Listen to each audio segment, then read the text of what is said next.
Bilang dating kadete at ngayon ay namumuno sa kapulisan ng rehiyon ng Cordillera, nagbigay galang at suporta si Police Brigadier General David Peredo Jr., Regional Director sa pagdiriwang ng ika-47th Philippine National Police Academy Foundation Day na ginanap kamakailan sa Camp Castañeda, Silang, Cavite.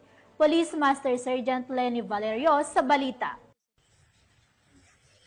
Dumalo si Police Brigadier General David K. Peredo Jr., Regional Director ng Police Regional Office Cordillera Administrative Region of Procor bilang ipinagmamalaking miyembro ng PNPA tagapagpatupad Class of 1992 sa pagdiriwang ng ika-47th PNPA Foundation Day na ginanap sa Camp General Mariano M. Castañeda, Silang, Cavite nitong kadalawa ng Hunyo taong kasalukuyan. Sa temang Moving Forward to Sustain Academic Excellence for Future Public Servants, ang selebrasyon ay minarkahan ng halos 5 dekada ng hindi natitinag na pangako ng PNPA sa paggawa ng mga pinunong may prinsipyo. Ang kaganapan ay pinamunuan ni Police General Nicolas D. Torre III, hepe ng Pambansang Pulisya ng Pilipinas, na nagsilbing panauhing pandangal at tagapagsalita.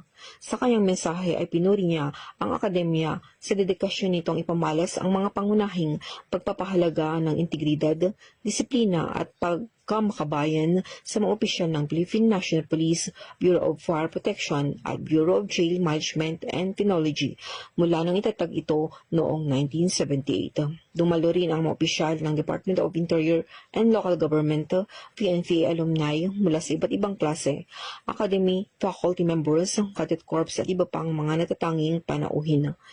Binigyan diin ang pagdiriwang sa pamagitan ng paggawad ng mga natatanging alumni at kadete kung saan si Police Brigadier General Peredo Jr. nakatanggap ng PNP General Emilio Aguinaldo Excellent Award.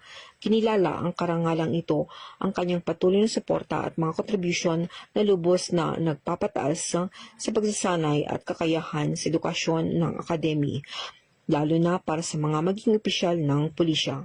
Itinampok din ang kaganapan ang isang tradisyonal na pass and review na isinasagawa ng PNPA Cadet Corps at isang pagpupugay sa mga founder ng academy at kilalang nagtapos. Mula dito sa La Trinidad Benguet, Rihon ng Cordillera, ito ang iyong PNN Correspondent Police Master Sergeant Lenny Valerio, alagad ng batas, tagataguyod ng Balitang Pulis.